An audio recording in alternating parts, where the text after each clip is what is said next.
Good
morning, everyone. Hi, I'm Donna Melcher, and I have a little announcement about our wristbands today. Woohoo! Woohoo! I have a little announcement about our wristbands today for COVID awareness. These mean that you're okay with touching everything, like high fives, hugs, everything. These are like if you want to talk but not touch, or you could do an elbow. And these are you desire to have physical distance, and so you're not hugging or touching in any way. So you can come and get your choice. I'll take a green, please. Okay, thank you. Dave, what will you want? Hugging and everything. Hugging and everything. Are you going to do hugging and everything? I'm going to do hugging and everything. Okay. We should not be different. Okay. What do you want to hug? Let's see. I'll hold here. Do you want to hug? Okay. You want to hug? I need a red and a green. And you need to turn these in when you leave the church, okay? I do.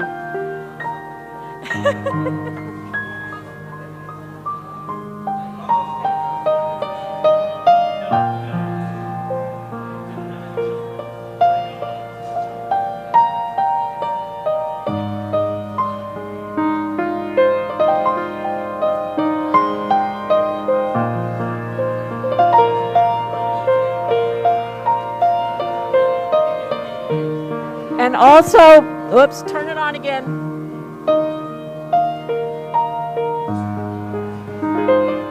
And there are more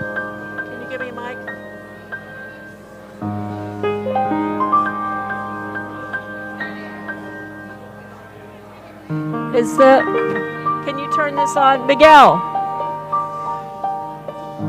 Hold on.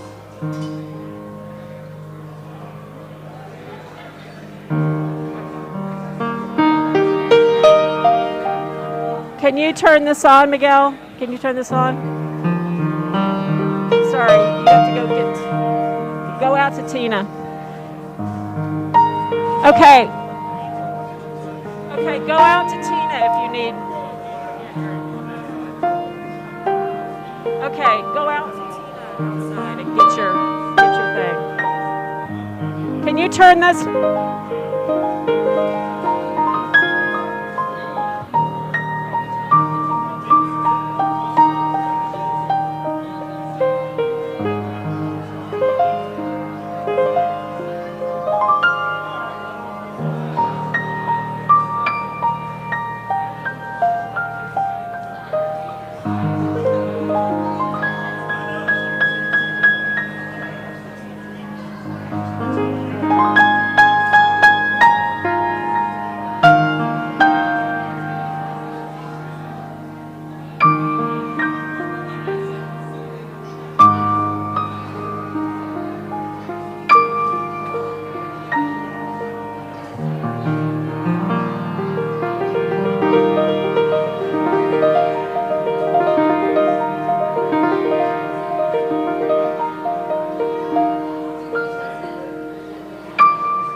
check, check, check, check, check, check, check, check, check, check, check. Okay.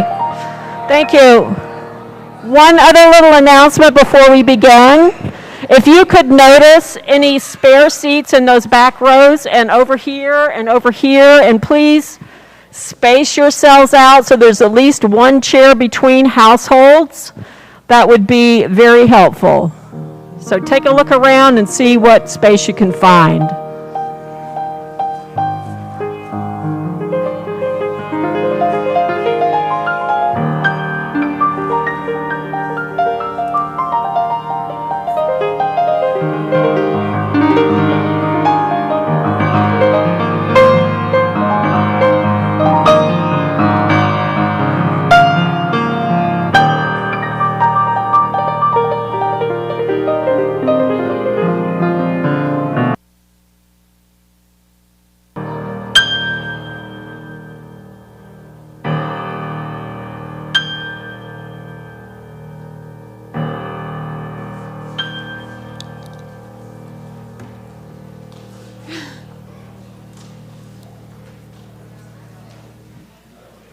So I got green. That means I'm open to hugs, people.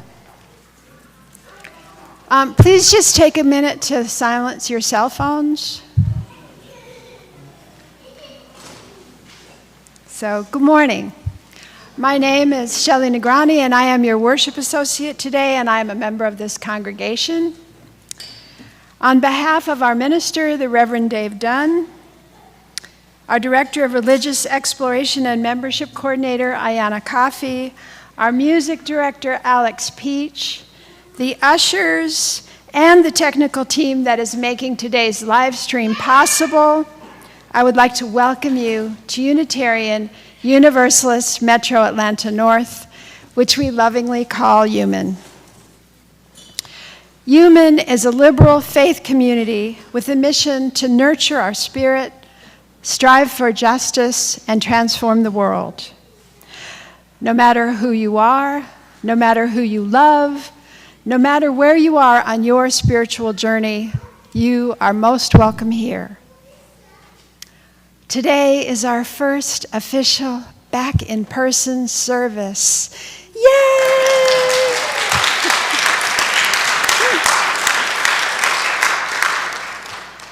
Welcome to all of you, and welcome to those who are joining us remotely. I don't know if the camera will pick it up, but let's everybody. Okay. Over the past many months, there have been several people who have participated in our services via Zoom or YouTube, but have never been here in person. So we would love to welcome you in person. So if you are comfortable doing so, and this is your first time in the sanctuary, or if you've just been away so long that you think we've all forgotten you, if you could stand and tell us your name and where you're from so that we could get to know you better, we would really appreciate it. And Reverend Dave will bring a microphone around so that everyone will be able to hear. My name's Orlando. I moved to Atlanta 4 months ago, and this is my first time here. I was here about a month or two ago, but there wasn't in person. Welcome. Is the microphone working? Okay, good.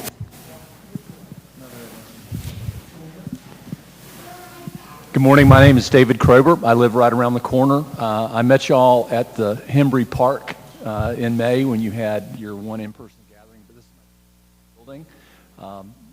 Enjoyed meeting many of you virtually, and happy to be here today. Thanks. Welcome.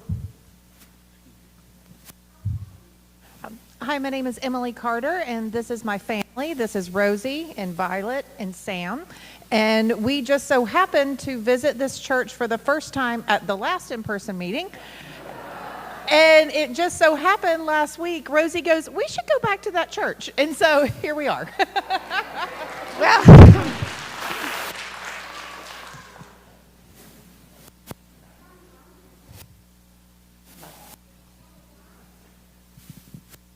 Hi, I'm Deschott. I've been attending online for about a month.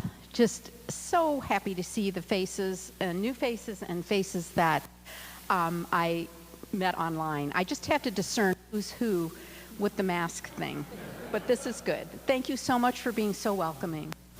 Yeah.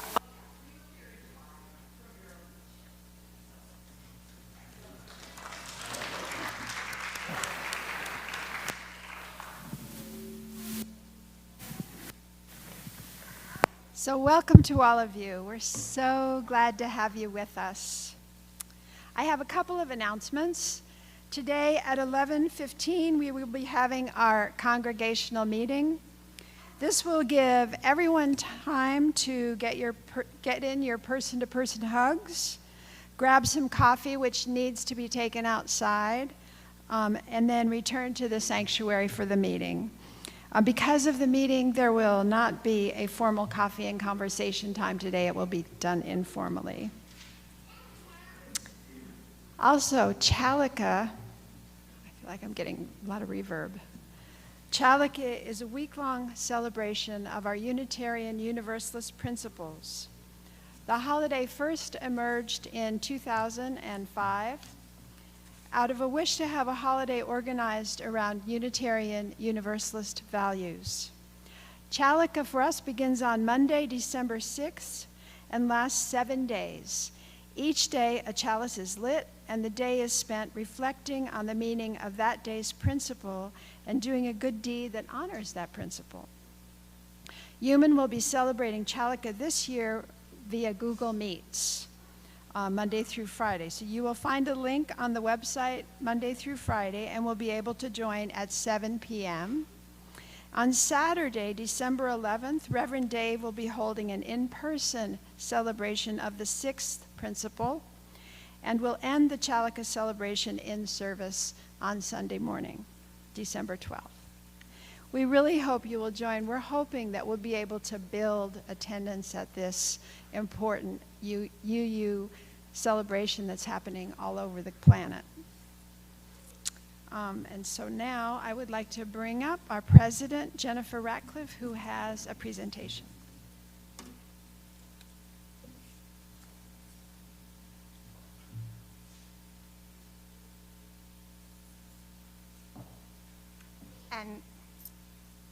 And Carla's going to assist me.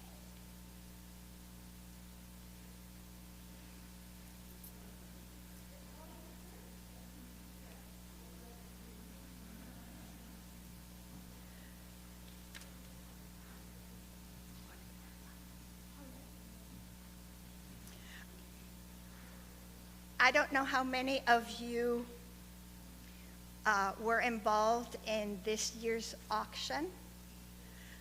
My husband and I think we were in our pajamas. I know I was. It was fabulous. We laughed and roared.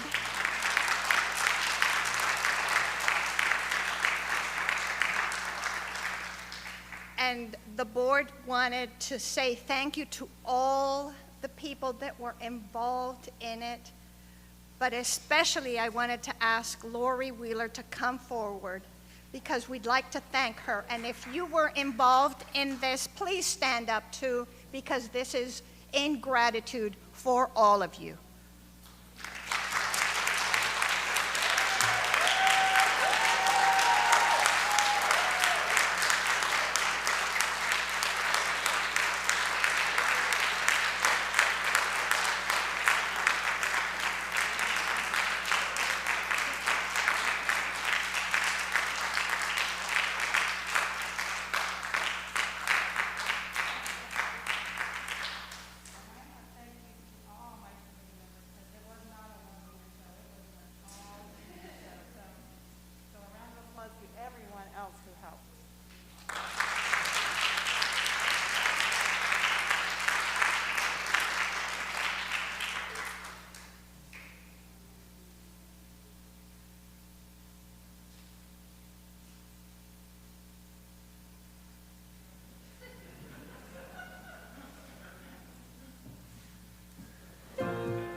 $897,030 $897,000 since we've been here.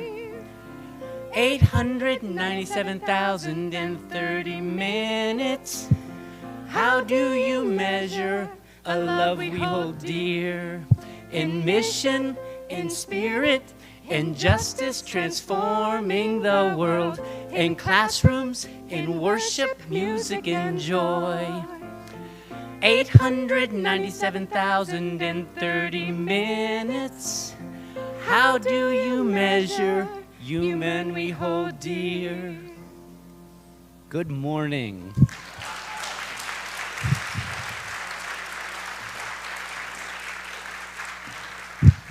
It is so good to see you all again after 20 months. That is the biggest understatement of the past 20 months.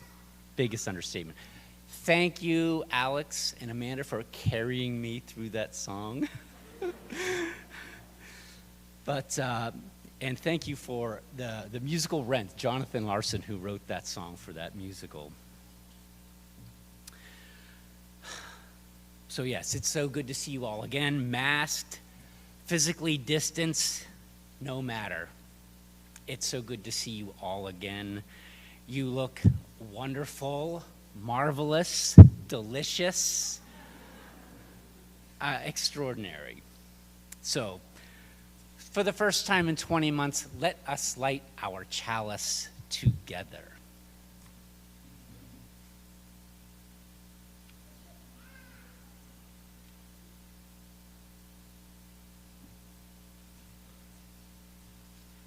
Where's the children?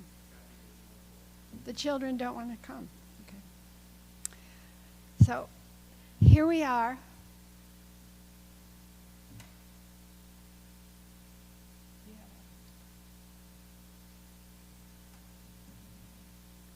Here we are, back in our sanctuary with its beautiful windows, surrounded by friends, both old and new. We light this chalice to represent the warmth of our human community.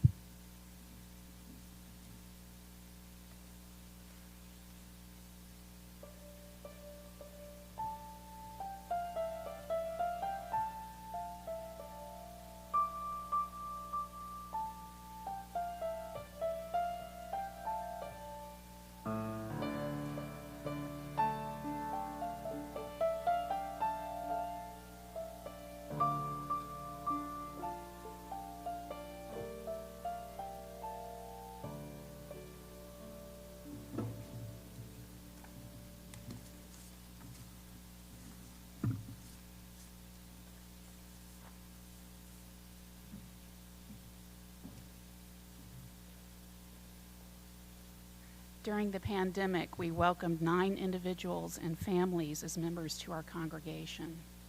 So we thought it would be a nice opportunity upon reopening to set aside some time for these new members to sign our membership book.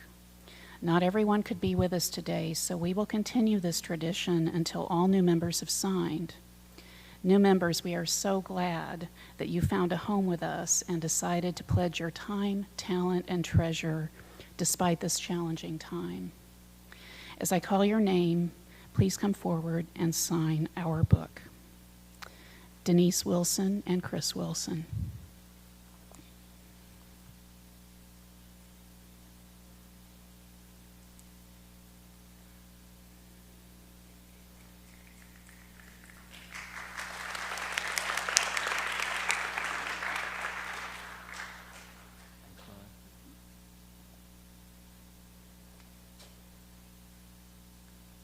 It's on the left.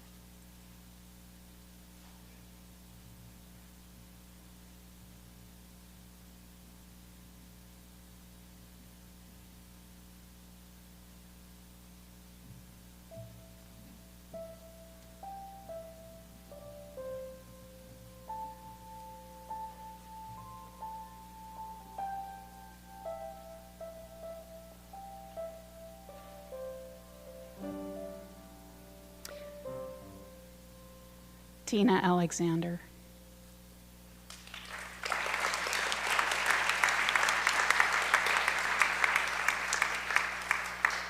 Sign on the right.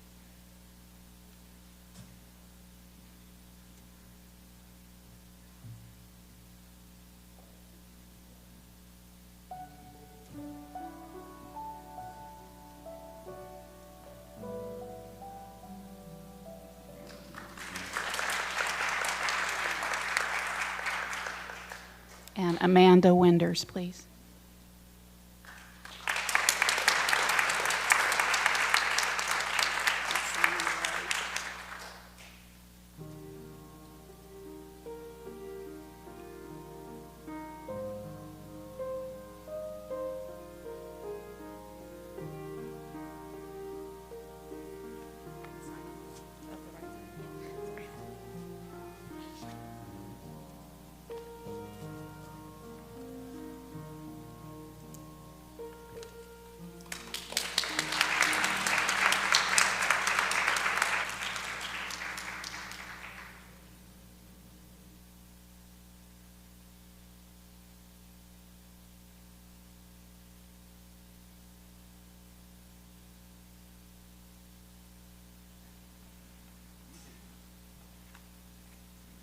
Hi, everybody.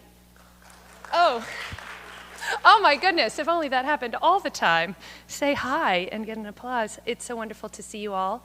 My name is Kennedy. I am a proud member here at UUMAN, and I work with RE. Ayana asked me to do the story today. And since we are exploring our sacred waters and being together, she suggested this book, We Are the Water Protectors, written by Carol Lindstrom and illustrated by Michaela Goad. As you can see, it belongs to Ayana. It doesn't belong to me. It belongs to us all.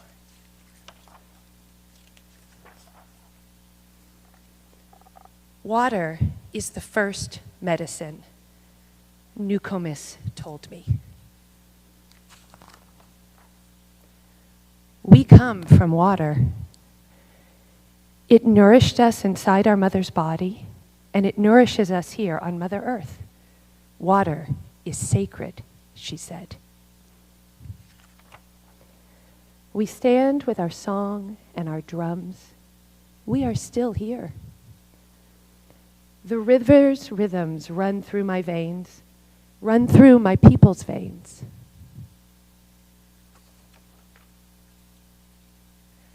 My people talk of the black snake that will destroy the land. Can you see it over there, Ollie and Annie? You want to come over here? No? Okay. Spoil the water, poison the plants and animals, wreck everything in its path. No, I want to be right here and get my pops. I want to make sure it really pops. It makes your ears bleed like the black snake. Of course I will. When my people first spoke of the black snake, they foretold that it wouldn't come for many, many years. Is that better? Okay. This is my black snake right now, it seems.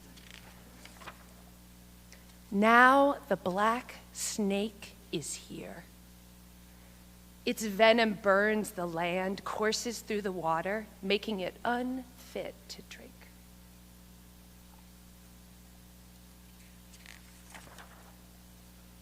Take courage. I must keep the black snake away from my village's water. I must rally my people together to stand for the water, to stand for the land, to stand as one against the black snake. We stand with our song and our drums. We are still here. It will not be easy.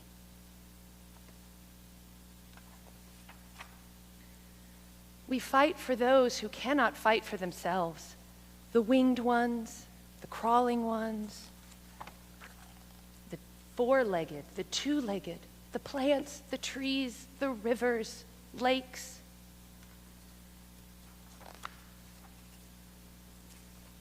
The earth.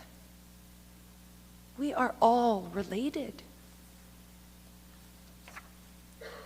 Tears like waterfalls stream down, tracks down my face, tracks down my people's faces. Water has its own spirit, Nokomis told me. Water is alive. Water remembers our ancestors who came before us, she said.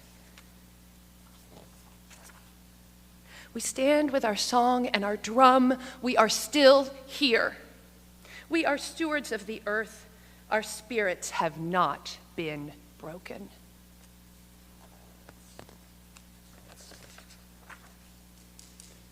We are water protectors. We stand. The black snake is in for the fight of its life. Yeah. So I wanted to ask a question to our kids, or youth, or adults who are youth. They talk about the black snake. What do you think the black snake is? Yes, what do you think it is?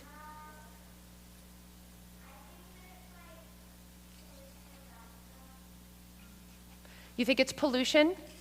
Yeah, it is. It's pollution. Thank you. Does anyone, yeah, what do you think it is?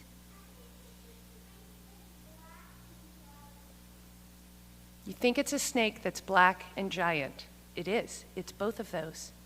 It is a giant snake and it's made of metal. And it carries, oh yes, what were you going to say?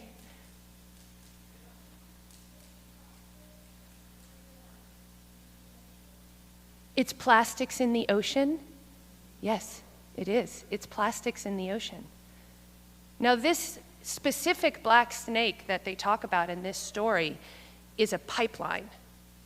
And water is polluted in so many ways, plastics and the pollution. And this one specifically is of the Ojibwe culture. They talk of the black snake, and it is the Dakota pipeline, the DAC. So this book talks about how they all stood up against that specific black snake and how we all can stand up against that snake. You want me to stop now? Is that it? Amanda just pointed at me. I mean, I'll just keep talking. That's right, Dave was there. Dave was there when they stood up. So this is We Are the Water Protectors, written by Carol Lindstrom, illustrated by Michaela Gold. Thank you all so much for listening.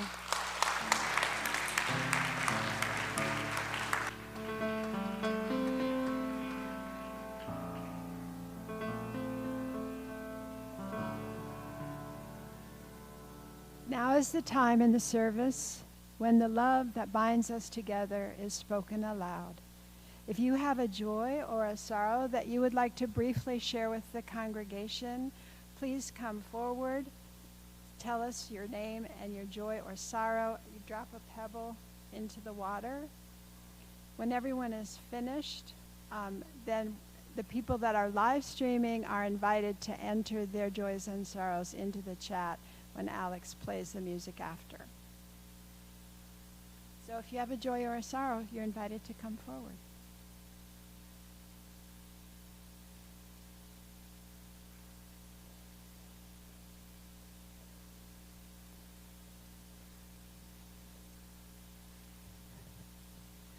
Hi, everyone. My name is Daria Aberbat. Sorry. I've been a member, I don't know, about 17 years. I have a joy that my daughter and her, I know, Amanda knows them, and her love of 5 years are, through thick and thin, they are getting married.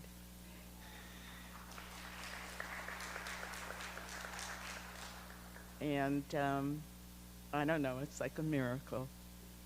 And their 4-year-old beautiful daughter will be the flower girl.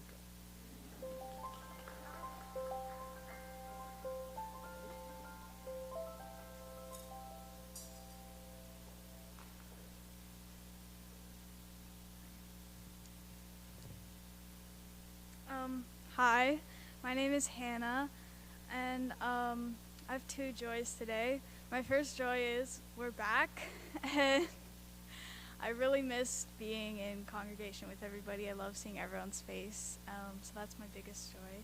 And my second joy is this morning my mom told me about these two dogs that are bonded together named Tiny and Baby. And they're really cute, and I applied to adopt them this morning. So, yeah.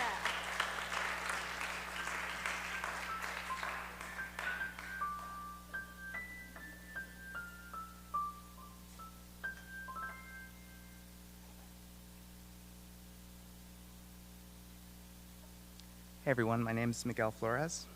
I've been through a lot since the last time I came up here to say that I was going to start chemotherapy almost 2 years ago. There's too many joys and too many sorrows to list since then, so this pebble is for our future joys and the joys that we are still unfolding in our hearts. May we continue to grow and heal together for years and years to come.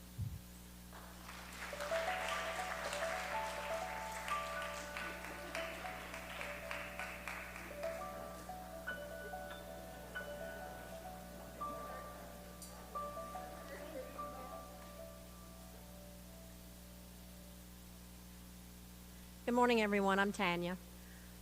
With great joy, I have a Chihuahua. His name is Olivia, who has her own worldwide cheerleading squad. And after a big scare this week with ingesting chocolate, she is okay.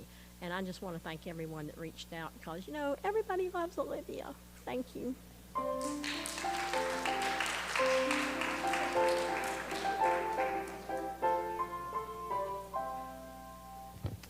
Hello, everyone. I'm John Burkhart. I have a great joy to express. About 2 years ago, the Earth Ministry started our mission to get solar panels on the roof of our church, and I just can't thank everyone enough for their support.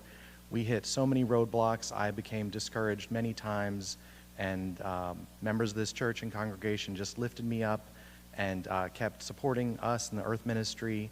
And I am just so joyful to have driven up today and see roofing supplies in our parking lot. So thank you everyone.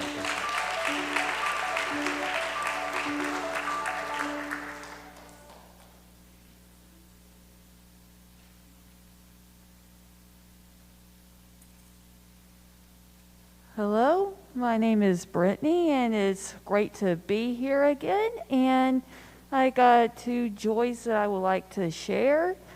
In the summer of 2020, I adopted a stray black and white tuxedo kitten, and I still have him to this day, and he is something else in the best way possible.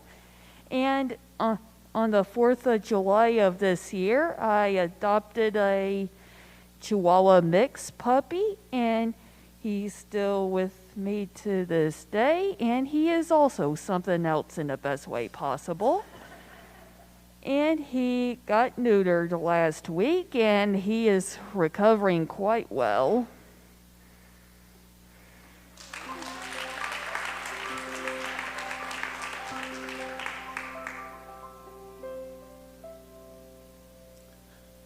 Hi, my name is Ashok Nagrani, and I have a joy and a concern.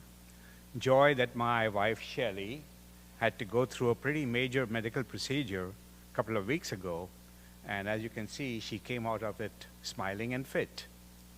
My concern is that next week I'm going to have a total knee replacement, and I hope that I do as well as Shelley did.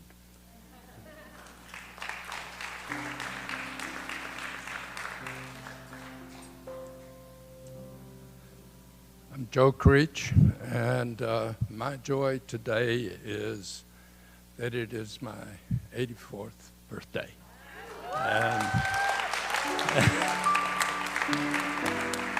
And I am so happy. Thank you.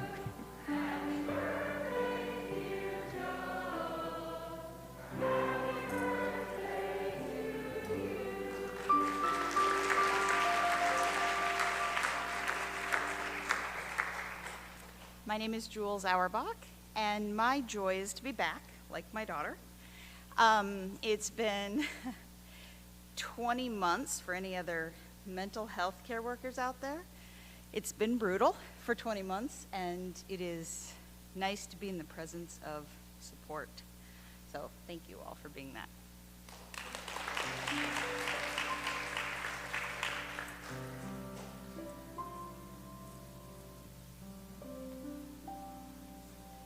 I drop this final pebble for those joys and sorrows too tender to be shared out loud. May we hold each other in our hearts until we are together again.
Yes, it's been 897,030 minutes since we've been here in person.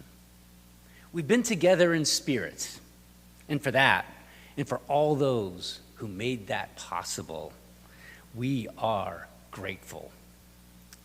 Those efforts have been nothing short of life-saving. Yet we've been only together two-dimensionally, unable to be together, to be present with one another in the fullness of our humanity. And although we are both introverts and extroverts and everything in between, we are, at the core of our being, social animals.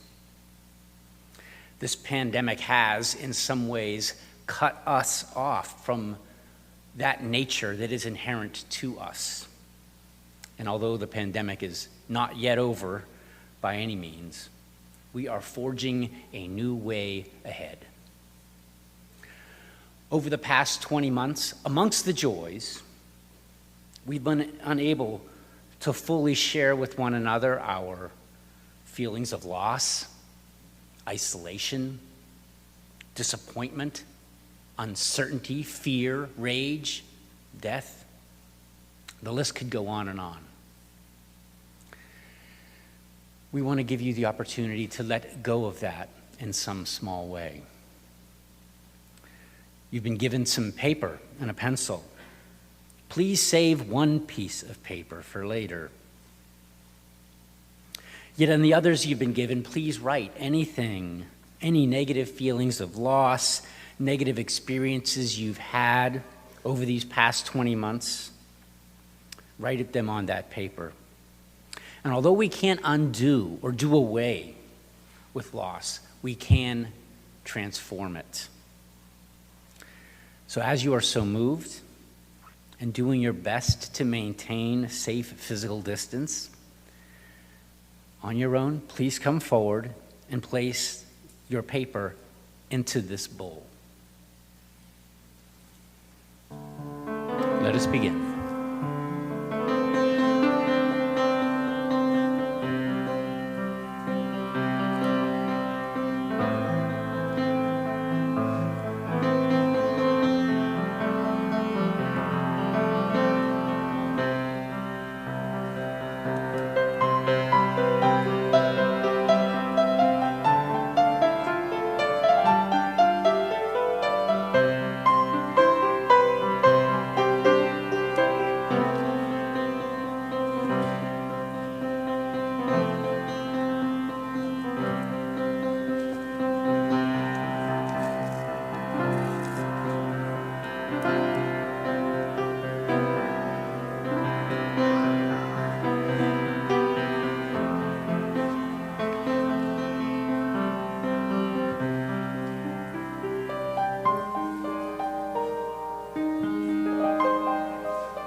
This ritual was not about denial.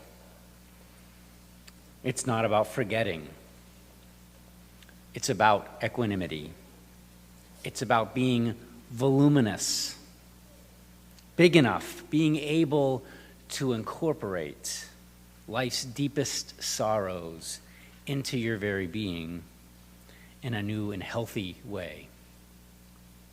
The dissolved losses are still there, dissolving into the water, yet they are still real. Yet may they be transformed and incorporated into you in a new way that keeps you balanced, healthy, and mindful to look for life's doors that are newly open to you. May you always dwell in mindful equanimity.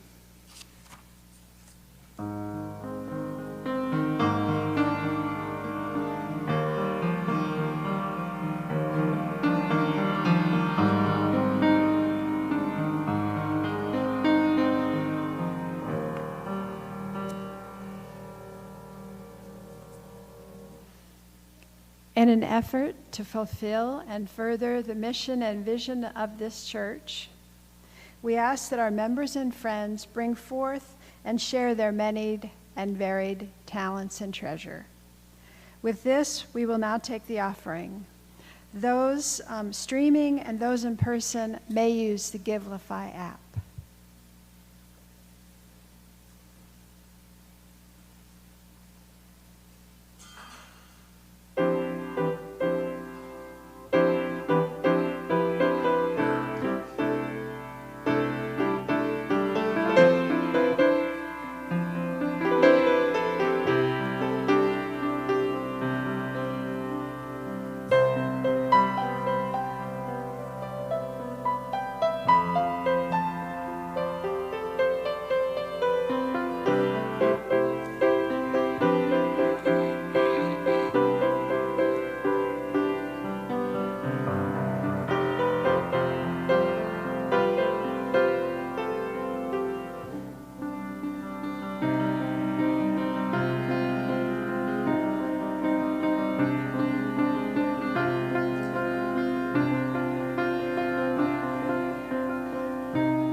We usually play some music here, but it wasn't in the script.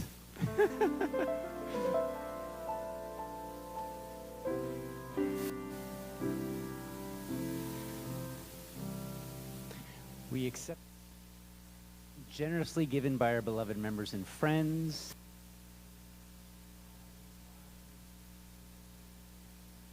Vision of this congregation.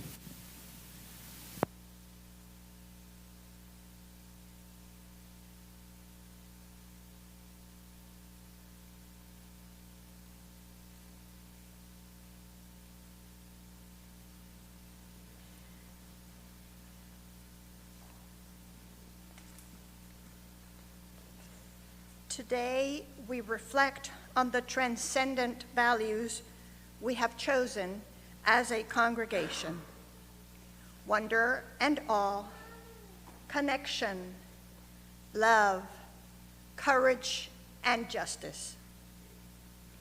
And as we come together for the first time in person in 20 months, we rededicate ourselves to our mission to nourish our spirit, strive for justice, transform the world.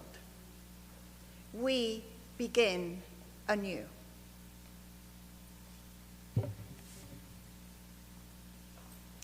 Today we rededicate ourselves to the vision of this congregation, to be a vital and visible community for all, bravely working toward the day when social, economic, and environmental justice is a reality. It is through the shared ministry that we undertake together, the work that we do with love, compassion, and patience, that we hope to make this vision a reality in our congregation, in our community, in our nation, and the world.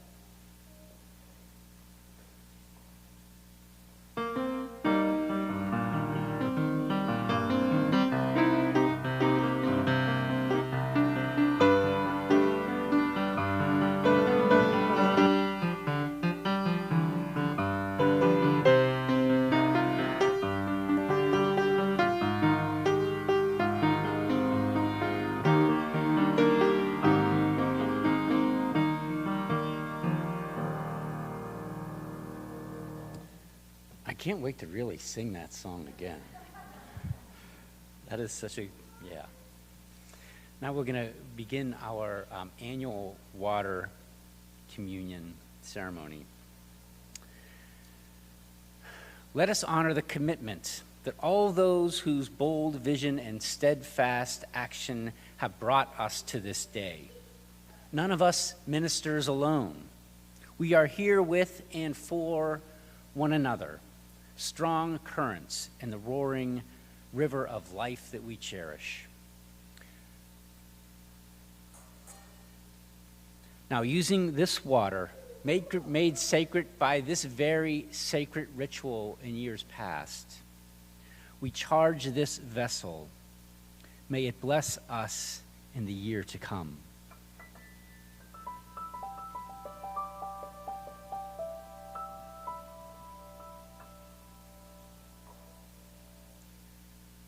From the Tao Te Ching, the highest motive is to be like water.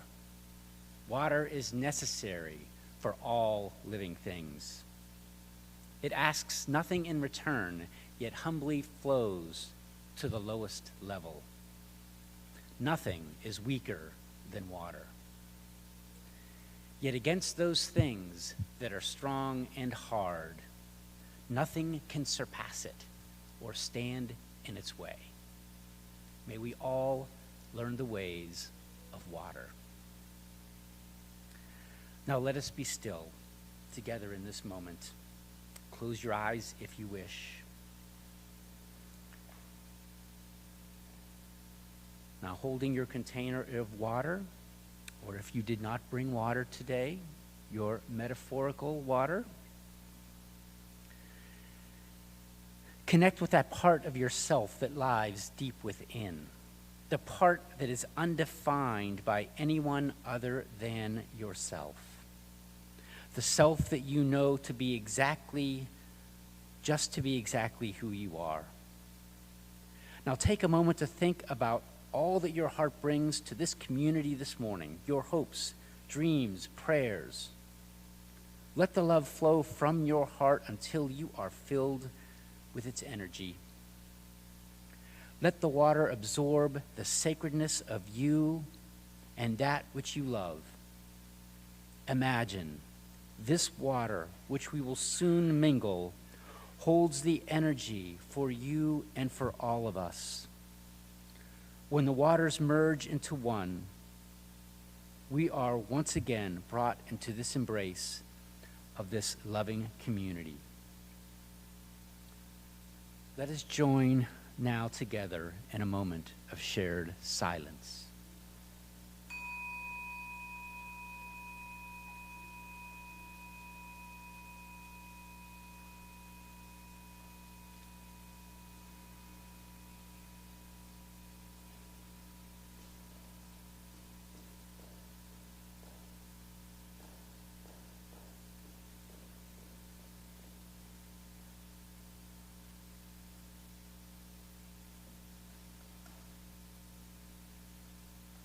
Amen.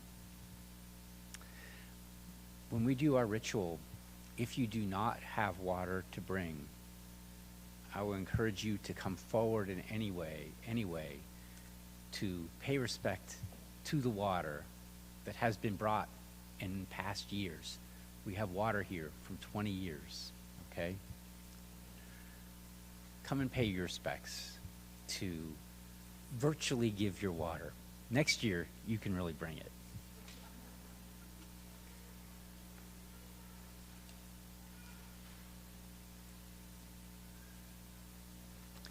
So in this ritual, each section represents a different direction. So you are the north, you are the east, you are the south, and on the my far right is the west. So I am calling the north. We bring waters from the four directions, water from the north, from icy seas and frozen lands, water that commingles and is part of the water of the globe. Bless these waters, that they may be healing waters. May the waters make us new. May those representing the north come forward and share a few drops of your water. Please come forward.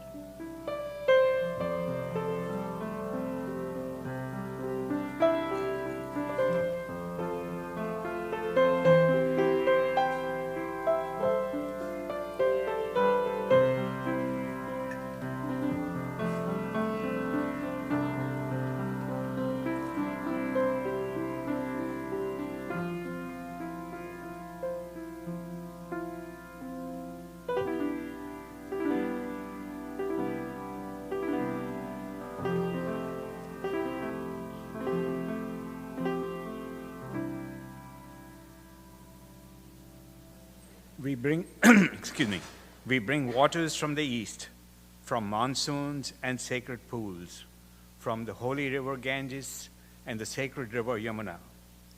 Bless these waters that they quench our thirst now and forevermore.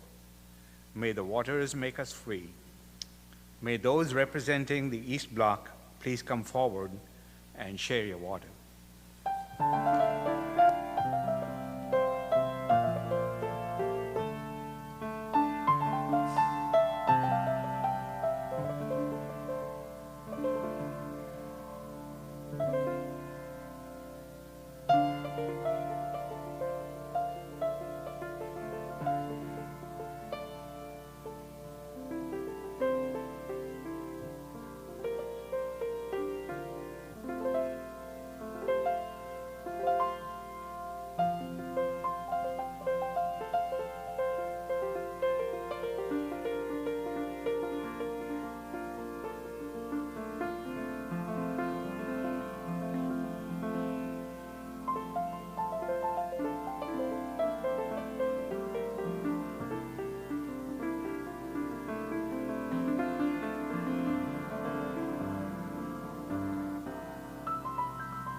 We bring waters from the south, from summer showers and warm lagoons. Bless these waters, that they may bring us back to ourselves. May these waters make us whole.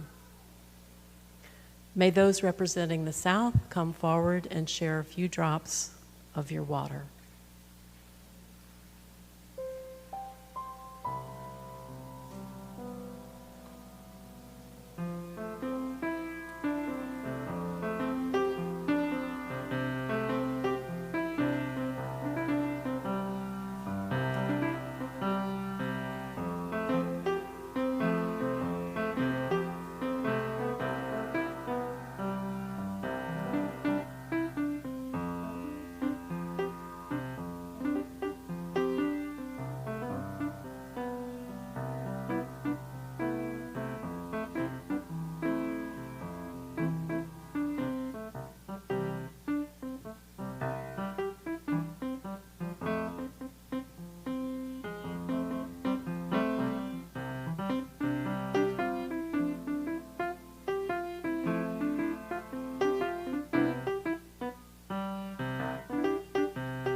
We bring waters from the west, from dry places, water especially precious for its scarcity. Bless these waters, for they restore us to community once again. May the waters make us one. May those represented in the west come forward and share a few drops of your water.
May this water that holds and carries the spirit of all that we are, all that we love, mingle in sacred communion, and bless all that it touches in the year to come.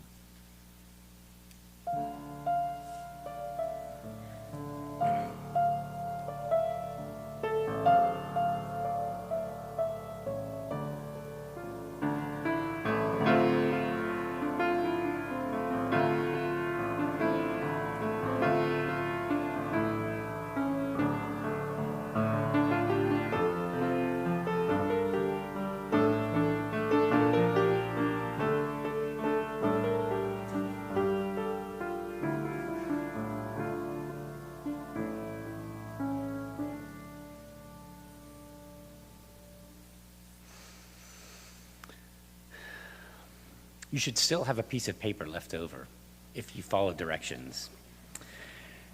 This piece of paper is impermanent. It's fragile. It will dissolve in water. Yet acknowledging its impermanence and fragility, please take a moment to write in simple words your hopes, dreams for yourselves, for this congregation. We'll give you a moment or two. Let us begin.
Please take your piece of paper with you today, and recognizing its fragility and preciousness, cherish it and keep it safe. May it bring you deserving hope for the future. And now let us extinguish our chalice together.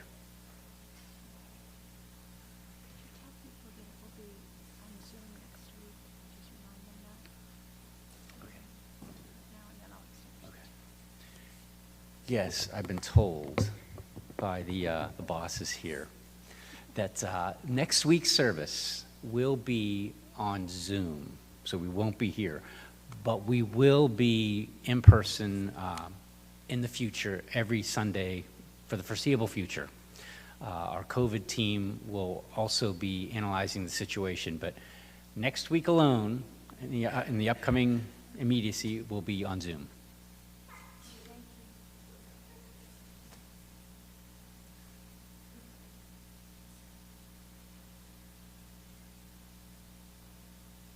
Can you say it with me?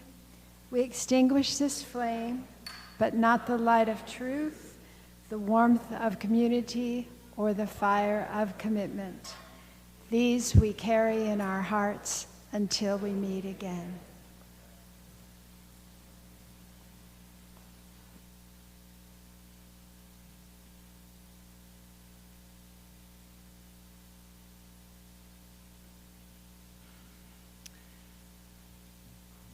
Peace, joy, love, pain, tears, strength. It's all in here.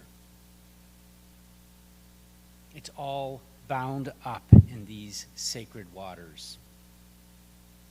May these waters sustain us, nourish us, and extend us into a new realm of possibility.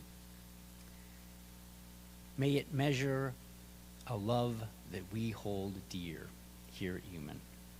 Go in peace and enjoy your week. Amen.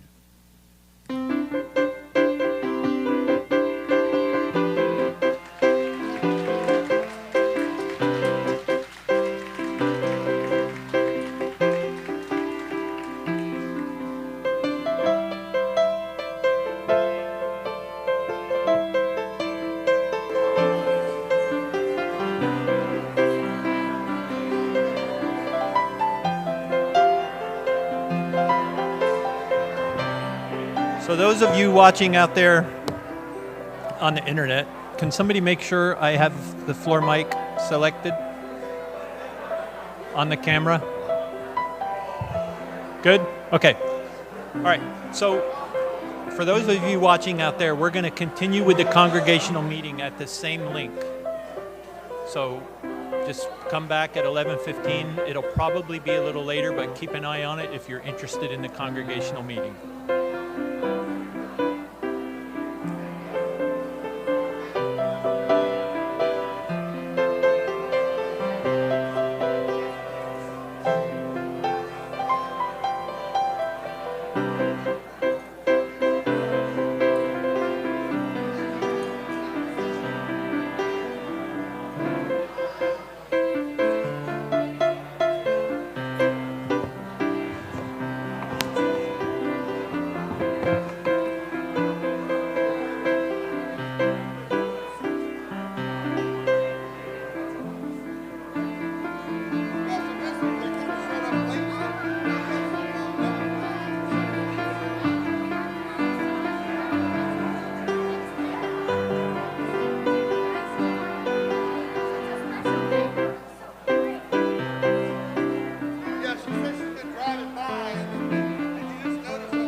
Hello?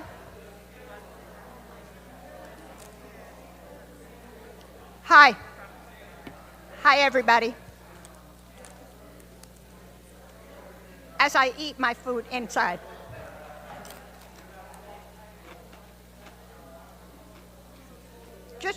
I just want to remind you all to continue to keep distance. I just want to remind you to keep social distance. Now that we're less people in here, we can spread out more. So that's great. If you can have 2 seats between households, that would be awesome. Sorry this has taken a little longer. And Bruce is going to tell us when we're on. I'm curious if somebody's keeping track of the YouTube channel, if we have any people that are lingering on the YouTube channel. We know why we're late, because we're here, but they don't know why we're late here.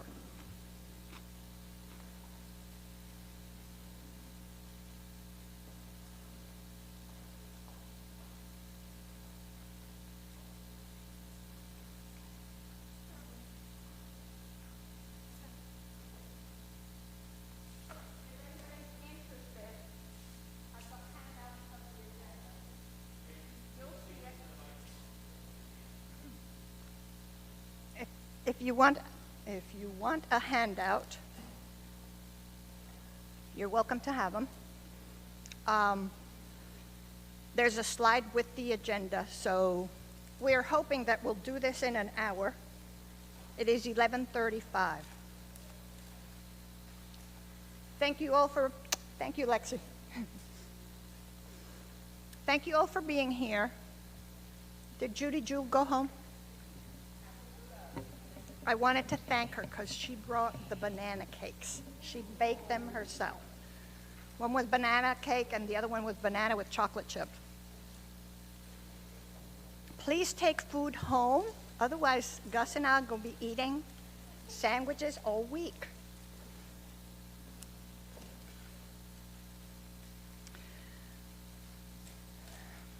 Good morning, everybody. My name is Jennifer Ratcliffe. I'm your president. I am so delighted. I've been giddy for the last 48 hours that we're here together. I think I'm not the only one that feels this way. I want to thank everybody that came this morning at 10 o'clock. It was hard for me to get up, so I'm sure it was difficult for a lot of other people too. And thank you for staying. I know it's a big commitment of time.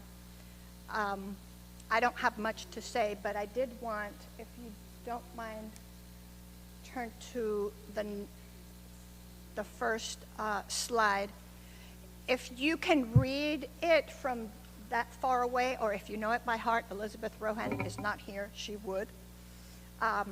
If we could please read together the mission and the vision of UUMAN. Nurture our spirit, strive for justice, transform the world. And our vision is to be a vital and visible community for all, bravely working toward the day when social, economic, and environmental justice is a reality. Like I said, my name is Jennifer Ratcliffe, and I'm delighted to have this congregational meeting November 21st, 2021. Do I have to do anything else? I think you're going to be our parliamentarian, Bob. So let me know if I need to do anything else. Okay. Thank you. This morning's chalice lighting is by Paul Stephen Dodenhoff. For this precious moment, Spirit of Life, may we let go. May we let go of our anxieties, our fear, our angers, self-doubts, our regrets, our petty grievances, and our distractions.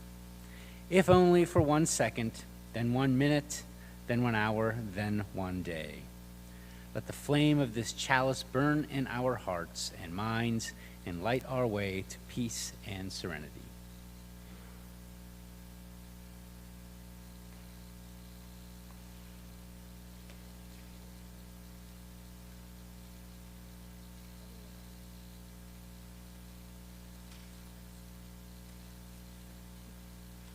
Hi, I'm Elizabeth Norris, and I am UUMAN's secretary on the board. And I wanted to briefly go over the agenda in case you don't have it with you. And then as we go, I'll just announce who's going next. So today's agenda includes the Keeping the Main Thing by Bob Pop. Is that a video? Yep, and it'll be a video to kind of keep us grounded. And we'll talk about our board goals with Miriam Patanian. She's our vice president. We'll go over the financial report with Tanya Romaine. She's our treasurer. We'll go over the special projects report with Carla, and she's our yes. Oh, thank you. I'm not quite used to it yet. We'll go over, will we be going over our report? No, okay. So Ayana, unfortunately, was not able to be here, so we'll be skipping through the RE report and the membership report, and I'm sure she'll make that information available to us in the near future. Our program council report will be by Amanda Braley. She was here a second ago. We've got our kids, so I think we're cool. And then we'll have a question and answer period. So anything anybody wants to talk about. It's been a long time since we saw each other in person, so feel free to speak up and we can talk details and talk boring stuff or make it interesting. And then we go do our chalice extinguishing with Reverend Dave, and Jennifer Ratcliffe, our board president, will be doing the adjournment. So thank you everyone for being here. It is really special to see everyone in person again.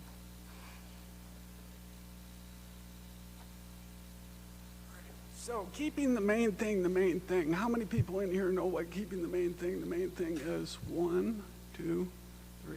Okay. So I think maybe 5 or 6 years ago, the board started doing this, keeping the main thing. Basically, it's at the start of the meeting, the board meeting, and it's part of our ritual now. And the whole purpose is to kind of center us and remember why we're there that day, right? Before we get into the agenda, we have keeping the main thing, and it's so we're focused on why we're there that day, that evening, okay? It's usually a video, but sometimes it's a reading, but again, it's to center us on the mission in the vision of UUMAN. So this video that I'm gonna turn on in a minute is one that I've shared with the board before. There's so many different things that you could show, and when I went to look for one, this is the one I picked. But there's a lot of things that you could show, and this is just one thing. So each month, when we have the meeting, it's something different, something related to our mission and vision. So if you give me a minute, I'm going to go over here and get it started.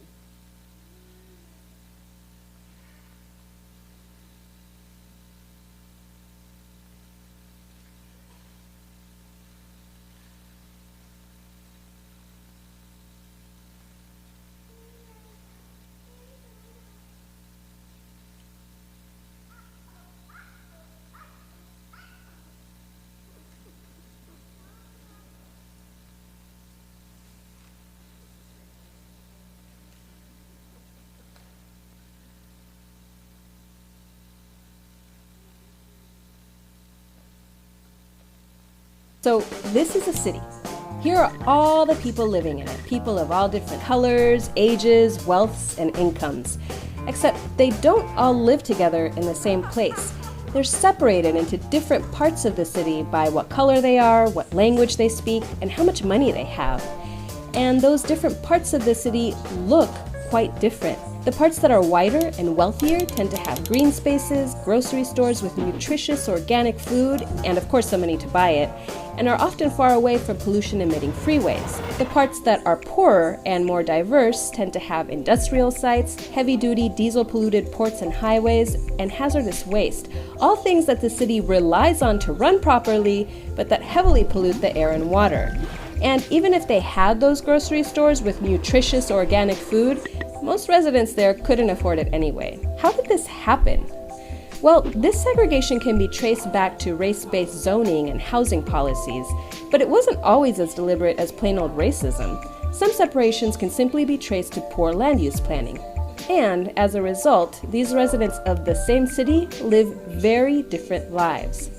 Say the city realizes it has an emissions problem. It comes up with a plan to reduce air pollution, plant more trees to suck up the carbon, or start a cap-and-trade program.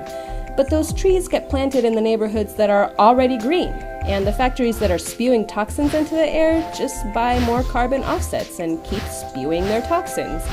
The benefits of these programs are enjoyed by the communities that are already doing just fine, and the communities that were hurting most from all that air pollution, well, they're still hurting.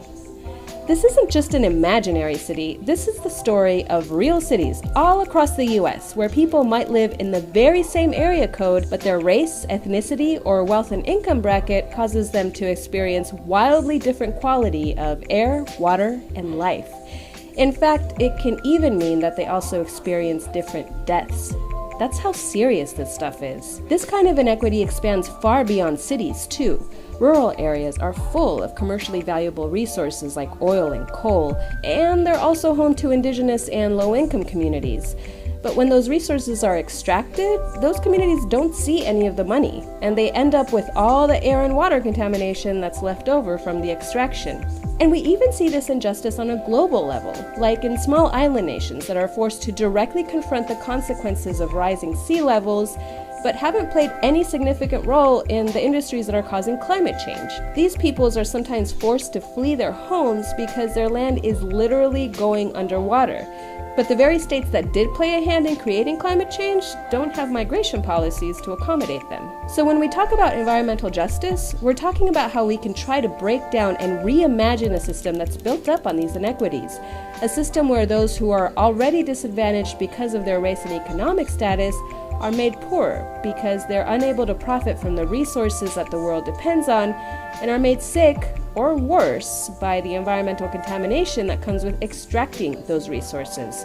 Social inequities are intimately tied to the environment. That's why social justice is an environmental issue too.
Hi, I'm Miriam Patanian, and I am your Vice President, and it is amazing to be here and to see faces, and we just did a sneak peek on the live stream and saw that there are people there too, so welcome to all of you, whether you're in the sanctuary or in front of your screen.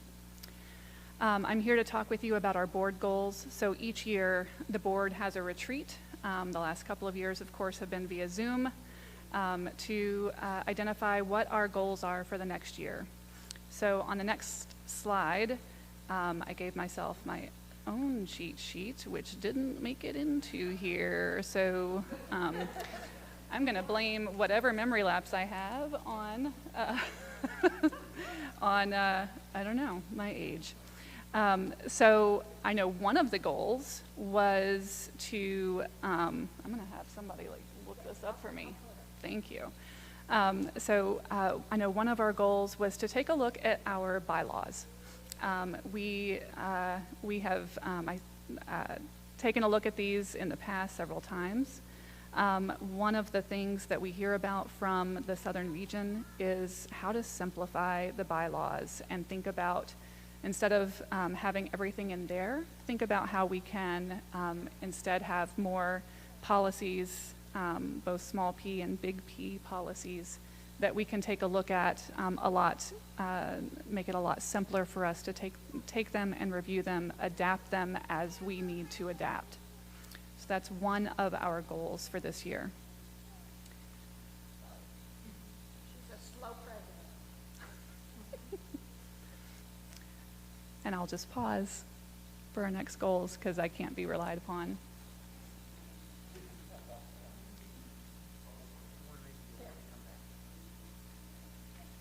Thank you. So one of the other things that we really wanted to focus on was on increasing and maintaining our membership. It was such a blessing to see so many people here in the service in person today, and I know there were still several people who attend by Zoom. We want to make sure that there is a way to be inclusive of all, those who feel comfortable coming back to the sanctuary, some who feel comfortable staying on Zoom. All of those people can be our members, and we have to figure out how to engage them wherever they are at. We also want to focus on leadership development. So recognizing that our leaders are all of us, not just the people who are at the front of this room on the board, but all of you are leaders in the work that you do at UUMAN, and how to empower you with that leadership and to help us grow and bloom.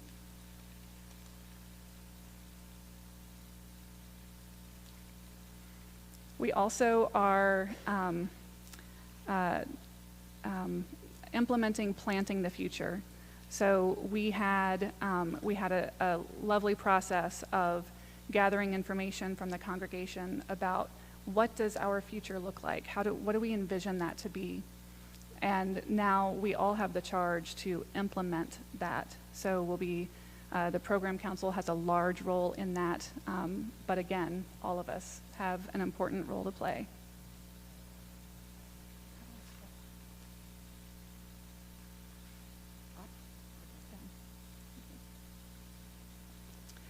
And the last of the goals that we identified was to diversify our sources of revenue.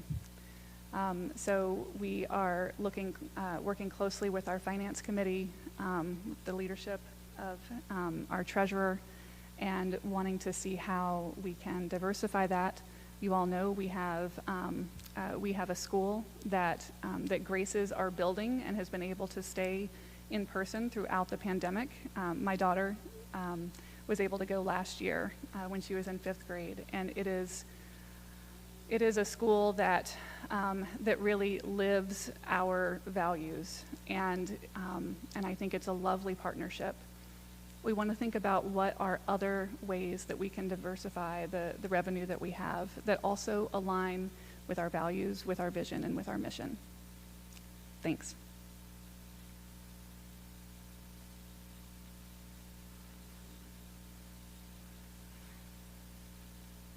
Thank you.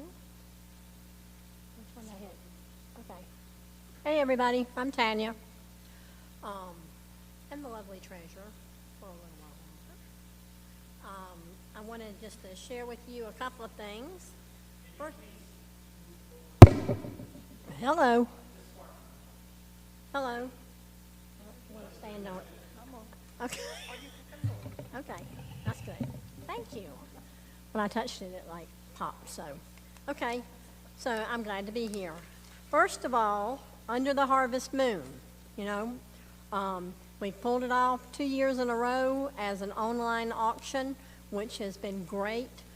This year, we knew it may not be as strong as we expected, But guess what? We persevered, and through these wonderful people that did it, we have netted $17,055.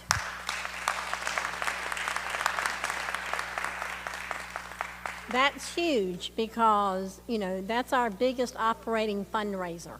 And so the fact that we did it again, and, you know, everybody, the things that we normally do and make so much money on, you know, our dinners, there were not many of them, and the fact that we netted that with the items that we had this year is fabulous. Thank you again. Thank you again.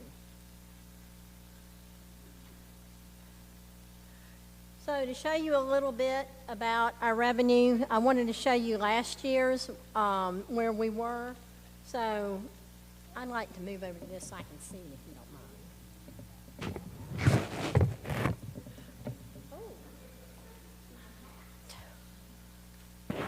Got a nose. Okay, so 2021, you know, 70% of our income was our pledges. Our pledges drive us. Our pledges keep us here. Our pledges are so extremely important. You know, we had our non-pledge donations. That came in lower than what normally, with 3%. Our rental income was 12% of our operating budget, and our fundraising was 10%. So we did okay. You know, the fact that we got hit with COVID, we lost a lot of our rental income, we lost coffee house money, we lost many of our revenue streams. But, you know, it was a tough year, but we persevered. But we did end up being $11,000 in the hole for the operating budget. So, you know, the good news is, you know, we took our expenses as far down as we could, and if we stay on that path this year, hopefully everything remains, you know, status quo until we can get these revenue streams back up and running for us. So this year, you know, our fundraising, our pledges are 70% of our operating budget. As you can see, our rental income is more, $16,000. Primo is paying us a good amount more money than they did the previous year. So we've got our general fundraising in there at 8%, and that's assuming we get coffee house back up, that we get some more rental income, rather it be, you know, we've had STEM schools come in and do camps and things like that. So being able to be together is what it's all about, and keeping us where we need to be. Any questions on any of that? No? Okay.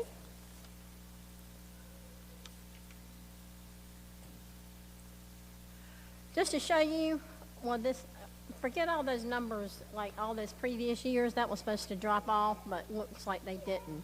So just to let you see that, that 2021 in the dark red, that's what our pledges looked like last year.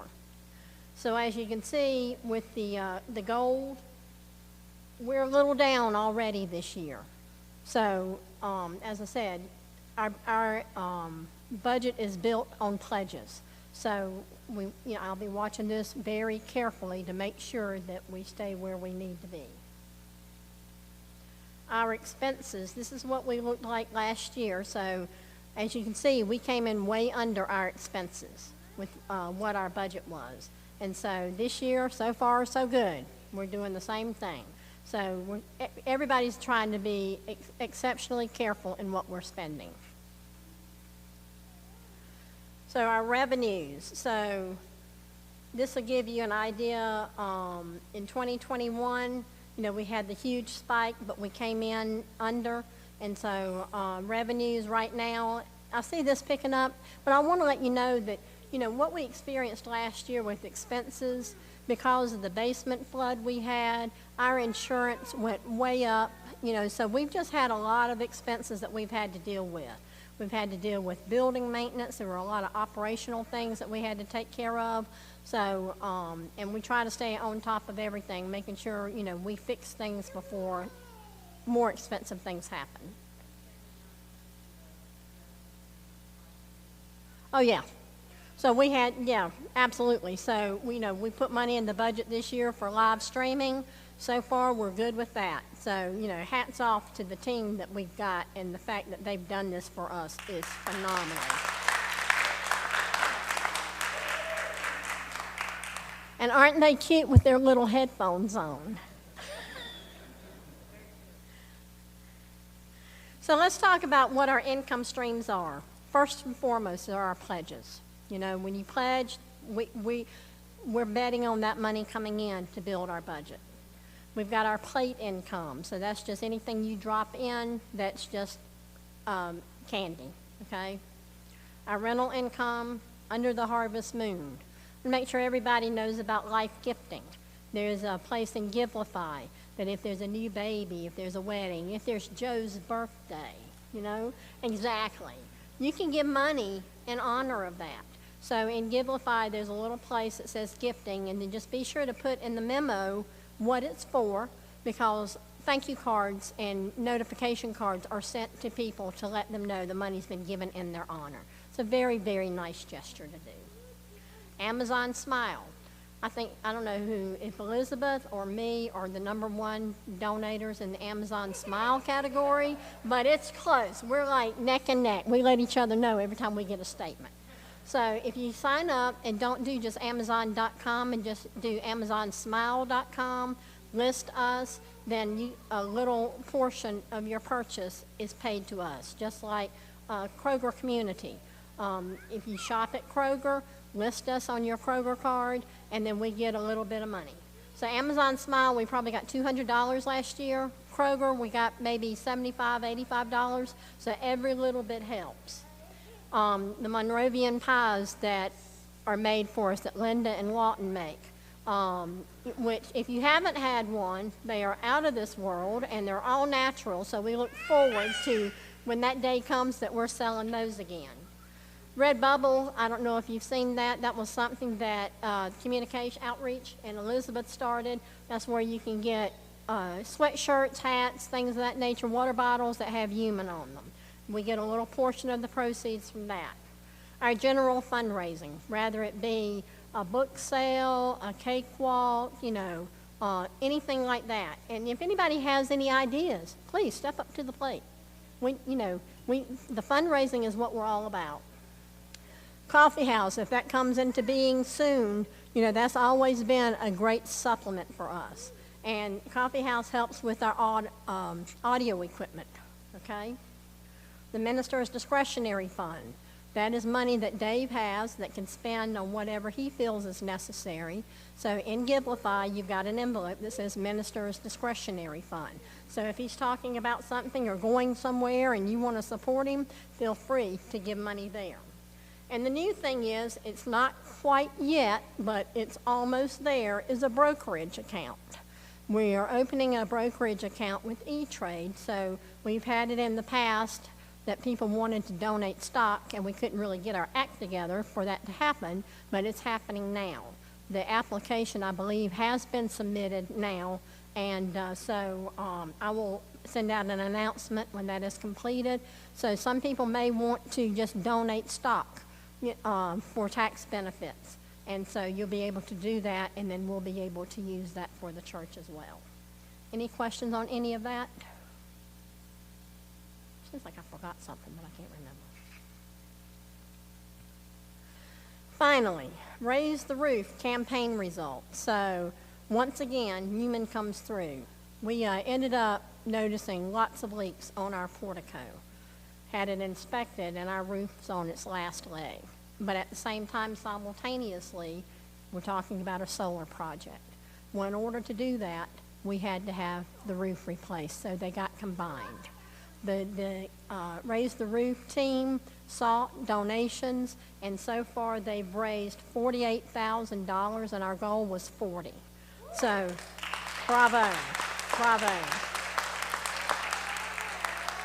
So you can see the timeline here with the sanctuary and portico roofs. We've got the materials out here. A container is going to drop Monday. They start ripping the roof off tomorrow, providing weather permits. So we're doing it while Primo is out. So, but they'll be here working all week, so just be very cognizant of that. And then in December, during Christmas week or the holiday break or winter break, whatever they call it, they'll be painting the portico. As you look around, if nobody's brought it to your attention, it's in dire need of being painted. So it will be, you know, it's like when I came and looked at the roof leaking then I started seeing, I was like, holy cow, we really need to do some work out here. So, you know, that's something that Bob started when he was treasurer, to set up the infrastructure depreciation so we could start taking care of these things. So every month, we're putting about $900 into that account that has helped us tremendously. We replaced 2 air conditioners that we needed to replace, and it was all from that fund. So, you know, the money management has come a long way in trying to take care of everything that we need to take care of. So I'm very happy to say that. And then solar panels, they're coming. Earth Day is the target. So we're going to be hip, slick, and cool, aren't we? So I just want to, yes.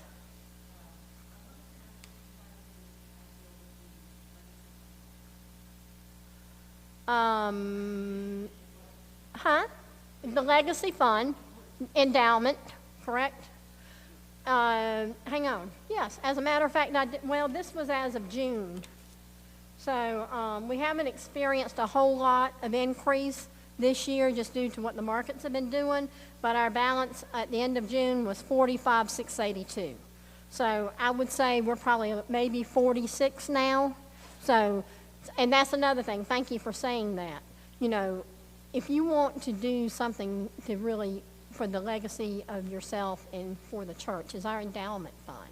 Have you included UUMAN in your will? You know, have you included anything like that?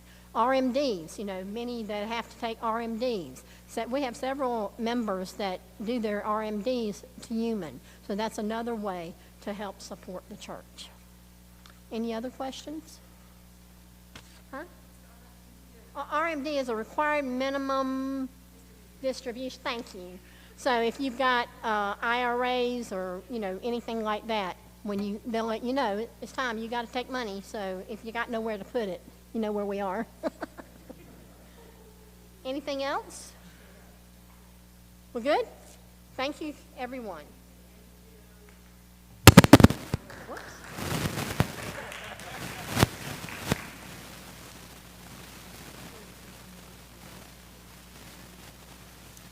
Hi, everybody. I'm Carla Capescas. I'm a Special Projects Trustee. And under that, we are working on an initiative that we are calling Membership Drive. Membership Drive is not a temporary promotion. It's not a marketing campaign. It's a way that we are looking at consistently consistently attracting new members, keeping contacts that we come across, and communicate to those people so that hopefully they will become a member of our community. So many of the reasons why we are doing this were mentioned here before. And I'm going to show you some numbers, and I don't want you don't have to worry about the numbers. I want you to pick up on the trend, right? So this is Yuma membership trend and RE participation since 2008. You can see a slight drop there. When we look at attendance, again, we can see a drop there, and that's understandable. We are in the middle of a pandemic. There are many things that have affected these numbers. And when you look at our pledges receipts to date, as Tanya mentioned, we also see a drop. Now, I don't want to be a downer. That's not why I'm showing you these numbers, because behind every challenge, there is an opportunity. And our opportunity is to promote the content that we have in this church that is so awesome. We have so many good things that we do, but we haven't been so good at promoting them to the communities around us in the past. And there is an opportunity there. When we talk, I have a heavy finger, I guess. I don't care. It's all right. I pressed the wrong button. There, you're good there. When we talk about a membership drop or pledge drop or attendance drop, what that means for us in the short term and midterm and possibly long term is that we have to make choices about how we invest. As Tanya is doing a great job under her position to keep us responsible because our collections have dropped, so our expenses have to drop. But the implication of that is that we stop doing initiatives that we want to do, that are important to us, and that would possibly attract new members. So when we lose membership, we lose talent, we lose volunteers, and it impacts, most of all, our ability to execute on our mission and vision. And that is crucial to all of us. If we cannot work on that, then what is the point? So what we are trying to do under the membership drive is create systems that will stay with us. That's why this is not a temporary campaign, right? We are trying to develop systems or work on systems that we have that would allow us to do a better job to capture new contacts, to communicate to those new contacts on a consistent basis. So it's very important. We are, with membership, we are looking at the database that we have today, see if we'll be able to attend to our needs, and if not, what are the other tools that are out there that we want to look at to see what is the database system that would be more flexible in terms of allowing us what we want to do, not only with our present membership, but also with possible members, future members. And then using social media to promote our content and capture those contacts so that everything is seamless and it's easy for the different groups. Membership has been doing a great number with the tools they have, but they could do much more if they had better tools. So that is the goal here, that we look at possible other tools and other ways that we can promote our content so we can have more like-minded people that bring more talent, more treasure to our community. And I will be here afterwards if you have questions about what we are doing, or just send me an email. And I also want to say, if you feel that you have a talent around these initiatives, please reach out to us, because I am not an expert in any of this. I just have good intentions. I'll go look after the talent that can help me achieve what I need to achieve, or we need to achieve. So if you feel you have important input in this area, please reach out to us. Thank you.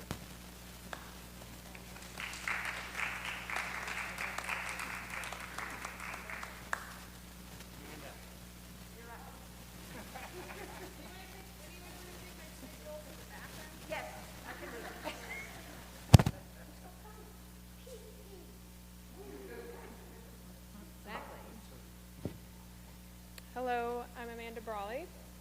I don't know what's going on here.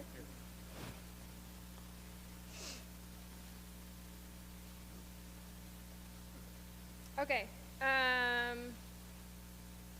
So somehow, somebody thought it might be a good idea to ask me to chair the program council.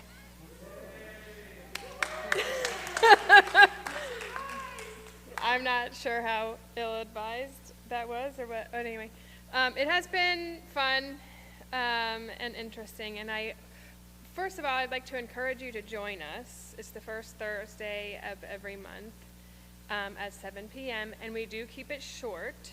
So if you're kind of worried that it will take a long time on a school night, like, we do try to keep it brief. And we're meeting on Zoom, so you can be in your jammies and everything. And I guess all I would really say is that attendance across committees is somewhat low.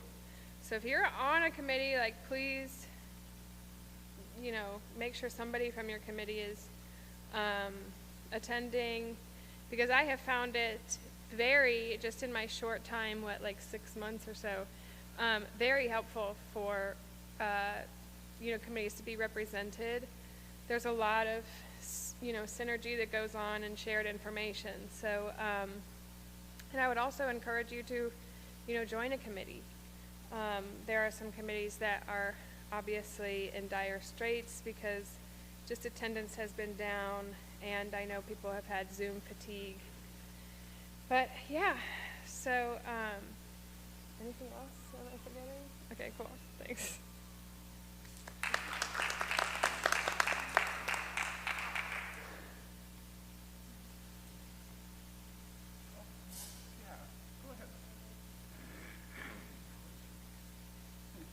So next up, we've got our question and answer period. And next up, we've got our question and answer period. So I thought I might stall for just a minute to see if we could get Jennifer in here, but we've got lots of experts back here, so I think we're good. What questions do you have? It's been a long time. A lot of things have changed and a lot of things are the same, but what's on your mind? What do you want to talk about? We're here for you.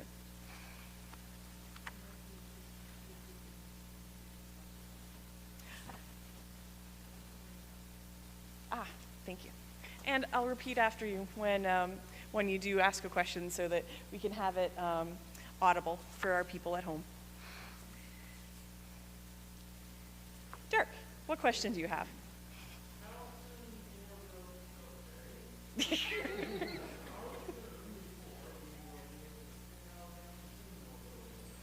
So how soon will we be able to sing out of the hymnals? That is a really good question. I think that'll just depend on our, yeah. We're monitoring closely the COVID Act Now measurements and statistics, and that will help us determine when the community is ready for more contact. And singing, as you know, is an especially high-risk activity, so that's going to be one of the last things that we bring back into for us to enjoy. So is that a good enough answer for now? Hey.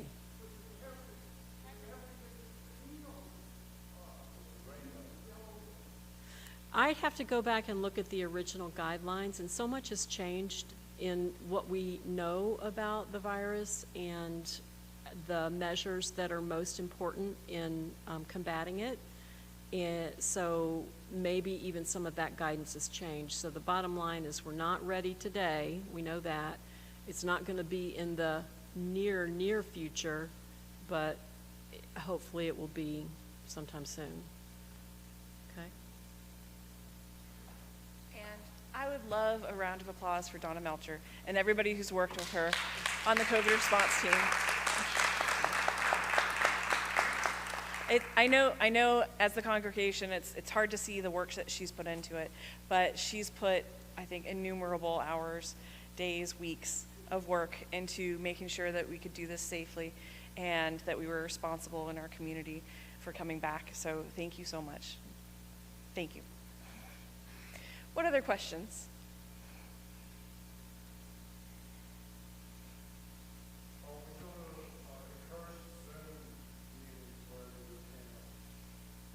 Good question. Are we going to encourage Zoom meetings wherever we can as COVID continues? Who'd like to respond to that? I would say for committees, if you're chair of a committee, that can be decided upon your own as a committee. It is open to people who can't. I mean, we should encourage to have Zoom options for your meetings, even if you're meeting in person, because it is inclusive for folks who can't attend. Who might have children or whatnot at home, and it's hard. That's a difficult time of day. So,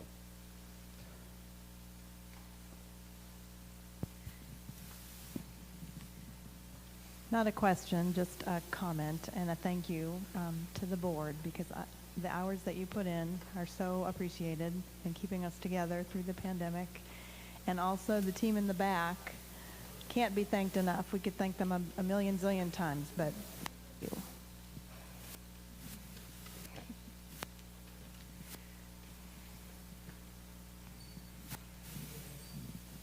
I'd also like to add a comment to the board. One of the things we've studied at school is, and we've seen an incredibly sad trend across the country, is the number of ministers who are leaving congregations because they just can't take it anymore. And also the congregations who have had to make choices between RE and online services. we're one of the few congregations in the country who kept RE going through this pandemic. And the board and Melinda previously and Ayana have done an amazing job to make sure that we serve our kids and to make sure that these things have kept going through this. So thank you to all of you for your dedication to do something that's not happening throughout the denomination. We are keeping everything running, and thank you, thank you, thank you.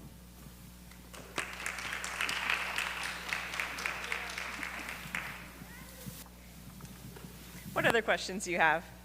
Or comments or thoughts? Doesn't have to be earth-shattering. John Pruitt, please stand up. This is the best Zoom jockey in the whole wide world, and I think everybody owes him a big, huge thanks.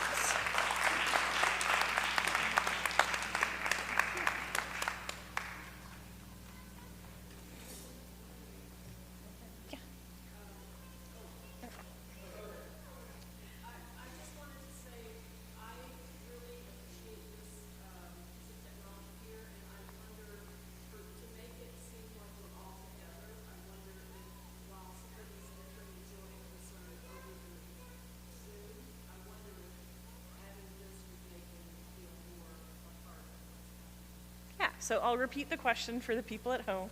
So going forward, is it possible to enter in our joys and sorrows from online onto a screen here so that the people here in person can see the joys and sorrows from the people online? Or just show it? Or maybe somebody can be a jockey, a Zoom jockey, maybe, and read it in person. When they're here, and maybe we can, I think that's a great idea. I love that. I think we can make that happen, because we do want to enjoy the presence of our people at their homes, in our church home. And Gus. An announcement. I would like to encourage you on Black Friday to be a part of the solution and not a part of the problem. We're all trained consumers, a habit we need to break. On that day, Bob and I are going to be meeting a hike in the Simpsonwood area. If you haven't been there, it's a delightful place to know about. Beautiful woods and creeks. So join us for that day. What did we say, 1 o'clock? What? Yeah, we'll meet here at 12:30, and if you can't.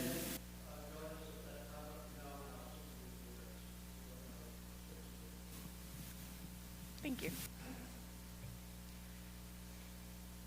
So I have a question. Does everybody know about our Redbubble shop? Yes, Dirk knows.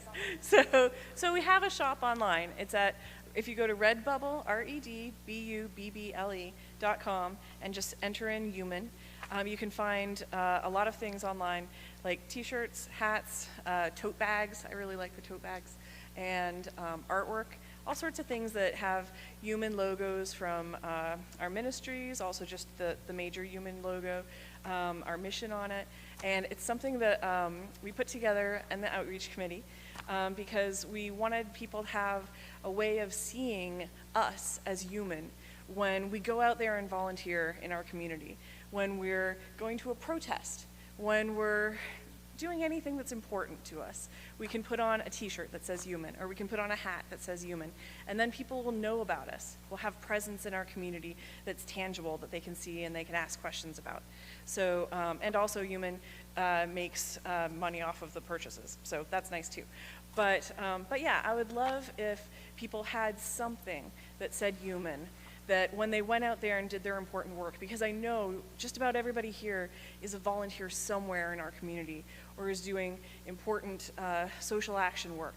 I know that everybody here is so active. I would love if we represented ourselves so that we could get more eyes on us and see if we can bring more people to us, because I think those are the people that might really benefit from being part of us and being with us, and we would love to benefit from their experiences too.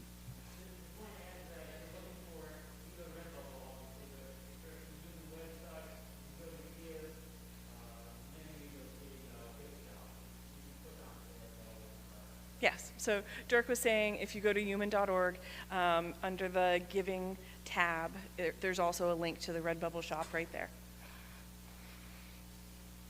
And what other questions does everyone have?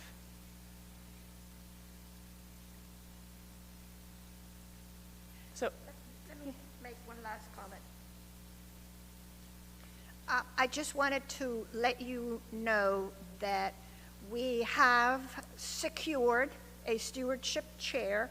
Randy Blash has graciously accepted the challenge, so you'll be seeing a lot more of him starting next year. And we have also formed a nominations committee. This coming year, we will need to replace Tanya, although that's impossible.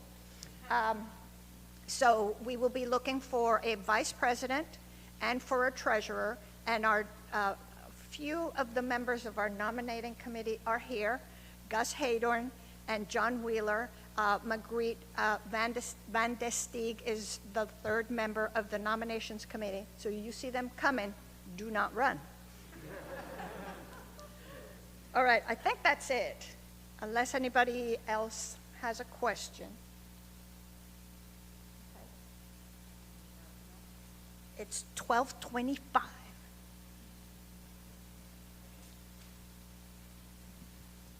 Thank you all for coming today, and Tanya will extinguish our chalice. We extinguish this chalice as members of UUMAN and as Unitarian Universalists who hope for and are willing to work for that better world we can envision. May we sustain and support one another as we undertake this bold, joyful endeavor. So go in peace, and thank you all for all you're doing for UUMAN.